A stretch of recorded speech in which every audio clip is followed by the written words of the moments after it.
"You're a selfish piece of trash," my mother, Angela, shouted across the terrace of the Sapphire Hotel. The ceramic cup in her hand tipped forward, and then the heat crashed over me. Freshly brewed coffee spilled straight onto my head, scorching my scalp, sliding down my neck and soaking into my worn gray hoodie. The pain hit instantly, sharp, shocking, stealing the air from my lungs. But what came next was worse. Not a gasp. Not silence. Laughter. My brother, Christopher, and my sister, Amanda, already had their phones raised, recording everything. Tiny red lights blinked on their screens like cruel, watching eyes.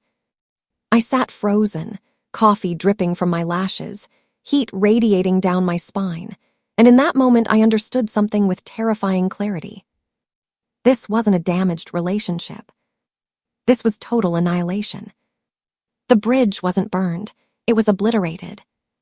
Drop a comment and let me know where you're listening from and what time it is for you right now. I love knowing who's part of the Justice After Dark community.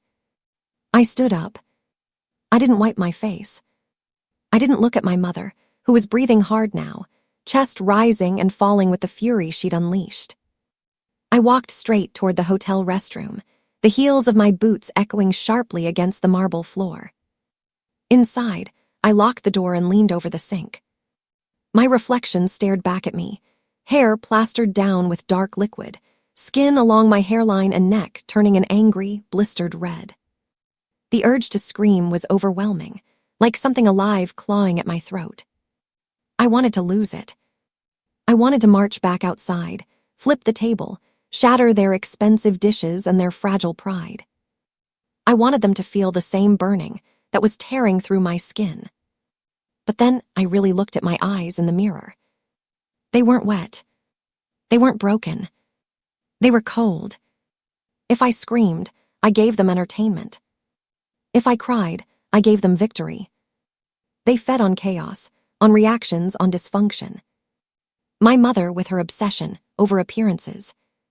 My siblings with their desperate hunger for attention. They were emotional parasites. They wanted a fight because a fight meant I still cared. And that was the one thing I was no longer willing to give them.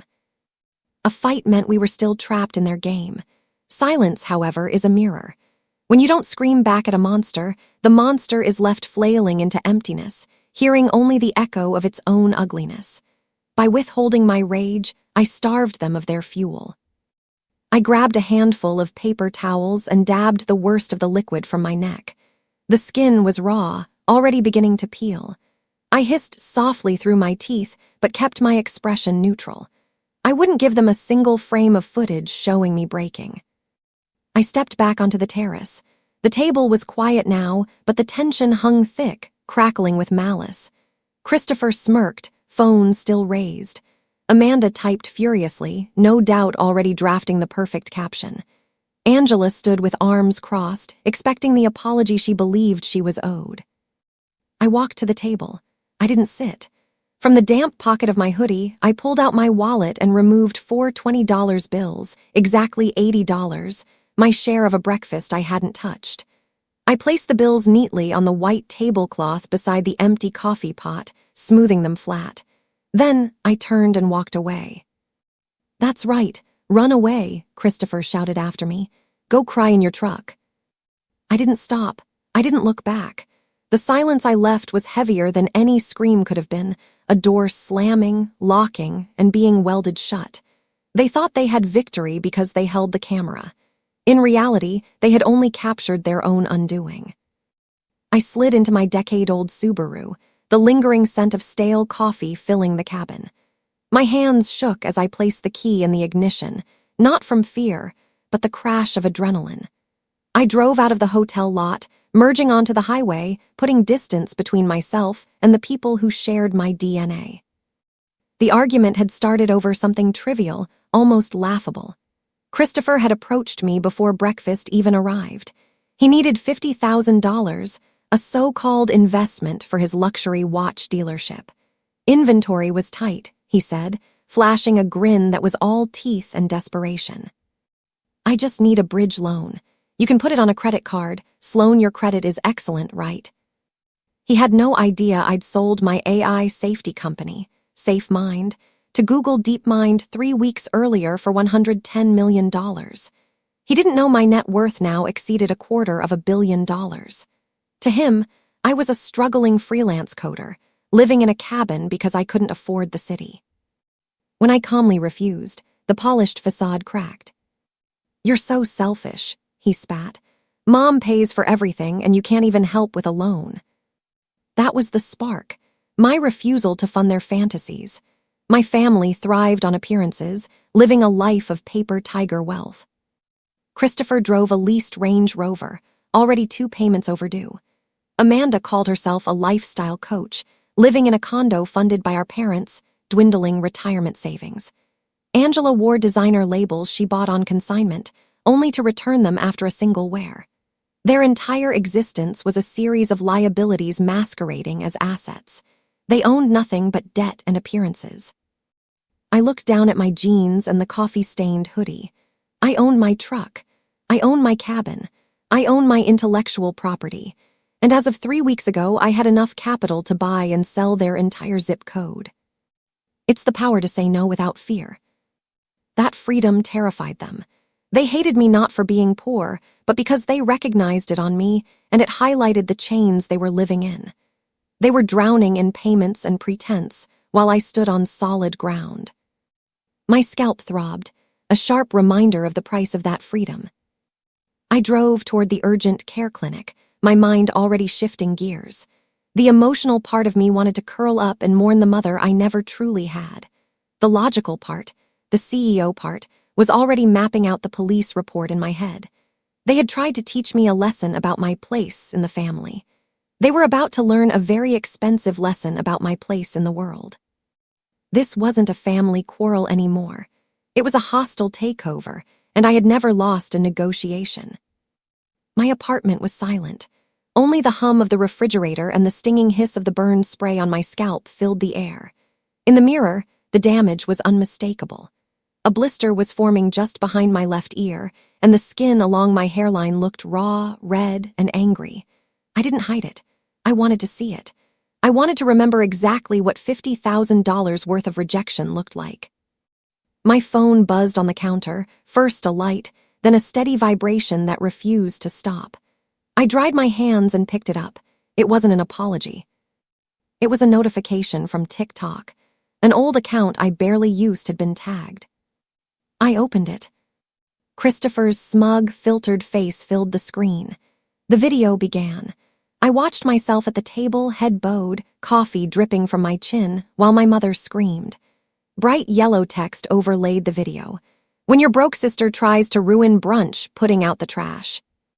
I scrolled through the comments. Exactly what Christopher wanted. "She looks like a wet rat," one user wrote. "Serves her right for mooching," another added. Amanda had shared it to her Instagram story, a crying laughing emoji plastered over the caption. "Karma is served hot." I set the phone down. They were celebrating, high on the dopamine of likes, intoxicated by the validation of their own echo chamber. They genuinely believed they had won.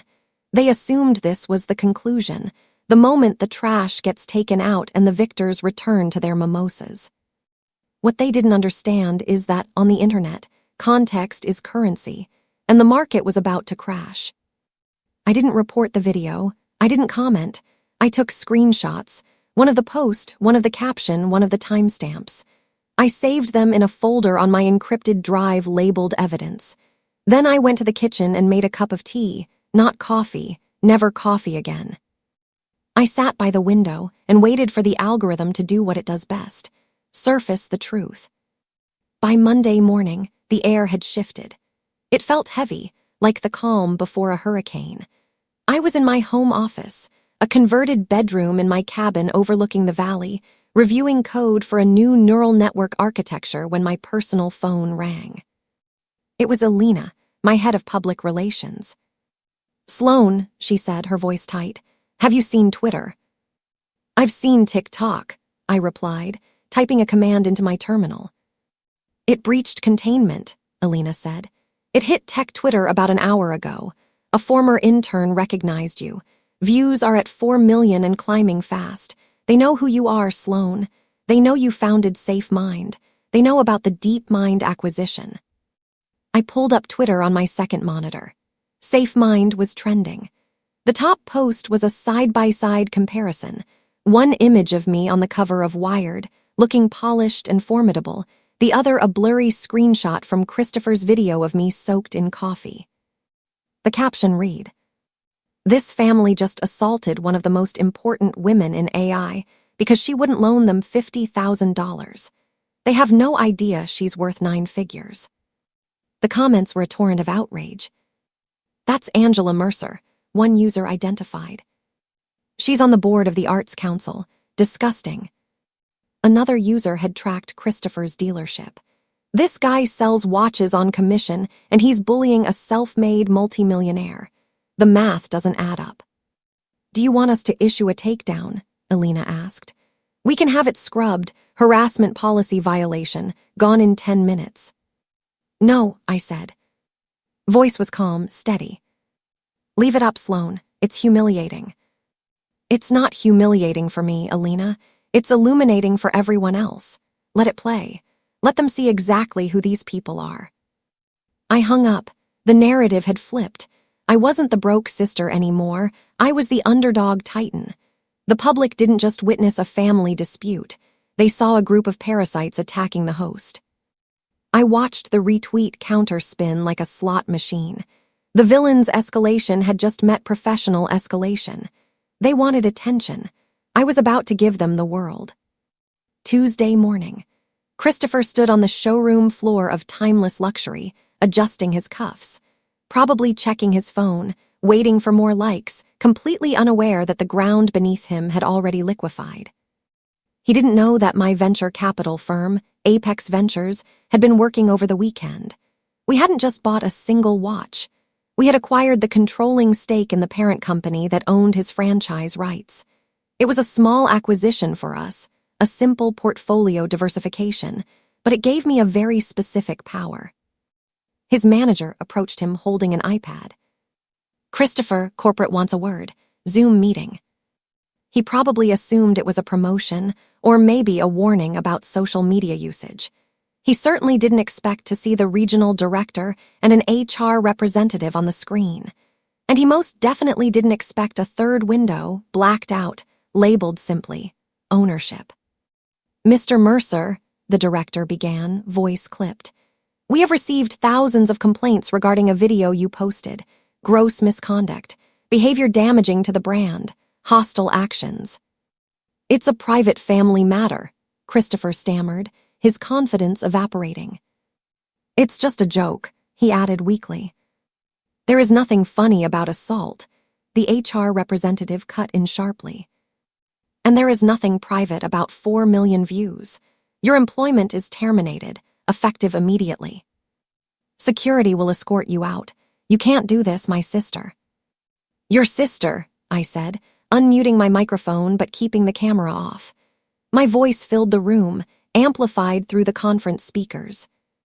"Your sister is the majority shareholder of the holding company that signs your paychecks, Christopher, and she has a zero-tolerance policy for bullies." Silence, absolute suffocating silence. "Pack your desk," I continued, "and leave the demo watch. You can't afford it." I ended the call, one down. They came to my gate on Thursday. It was inevitable. When a narcissist loses control, they don't reflect, they attack. This psychological phenomenon is called narcissistic collapse. The facade shatters. The grandiose self-image bursts. And what spills out isn't remorse, it's pure, unadulterated rage. They cannot process shame, so they convert it into aggression. They must destroy the mirror that revealed their true reflection. I watched them on the high-definition security monitors from the safety of my kitchen island. Angela's luxury sedan, leased, of course, was idling aggressively at the iron gates of my estate. I had purchased this property under an LLC 6 months ago, 20 acres of woodland, a modern glass fortress, completely invisible from the road. They must have hired a private investigator to find it. Angela leaned on the intercom buzzer, her face warped by the camera lens. Christopher paced behind her, kicking gravel, looking like a man who hadn't slept since losing his job. "Open this gate," Angela screamed. The audio was crisp, filtered through the high-end system. "You tricked us. You let us think you were poor, you liar." That was their narrative now. Not that they had burned me, but that I had deceived them. In their twisted logic, my success was betrayal because I hadn't shared it. They felt entitled to the wealth they had mocked me for not having. "We know you're in there, Sloane," Christopher yelled, leaning into the camera. "You owe me my job." "You owe us." I pressed the talk button. I didn't open the gate. "You are trespassing on private property." "Trespassing," Angela shrieked, her voice cracking. "I am your mother. You have millions, millions, and you let me wear last season's coat. You let us struggle. Ungrateful, manipulative, I am not your mother." I corrected my voice, flat and metallic through the speaker. "I am the selfish trash you poured coffee on. Remember, open the gate, Sloane. We need to talk about compensation. You embarrassed us globally. We are going to sue you for defamation." "Truth is an absolute defense against defamation, Angela, and the video you filmed is the only evidence I need." I glanced at the second monitor. A black SUV was pulling up behind their sedan, lights flashing silently. "Also, you should know I have a restraining order pending based on the assault. The police arriving behind you are here to enforce it." On the screen, blue lights reflected off Angela's car. Christopher froze mid-aggression, evaporating instantly. Angela looked at the approaching officers, then back at the camera, her face crumbling from rage into fear. "Goodbye," I said and cut the feed. The silence that followed was expensive. The silence of a high-end HVAC system, triple-paned glass, absolute safety. 2 weeks later, the dust had settled, thick and permanent, over my family's old life. Christopher was unemployable in the city. The viral video was the first thing to appear when anyone Googled his name. Amanda had lost her sponsorship deals. Brands do not tolerate influencers who laugh at assault. Angela was effectively under house arrest, too ashamed to show her face at the club where the incident occurred. I sat on the deck of my cabin, the mountain air cool against my healing skin. My phone buzzed. It was a lawyer, not one I had hired, but Grandma Rose's attorney. "She wanted you to know immediately," the lawyer said. "She has rewritten the will, the estate, the trust, the property. It is all being transferred to you." "I don't need it," I said. "I have enough, she knows." "That is exactly what she said," the lawyer replied. "She said, give it to Sloane.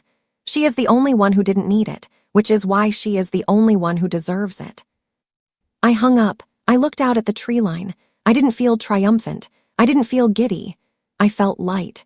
The weight of their expectations, their cruelty, their noise, it was all gone.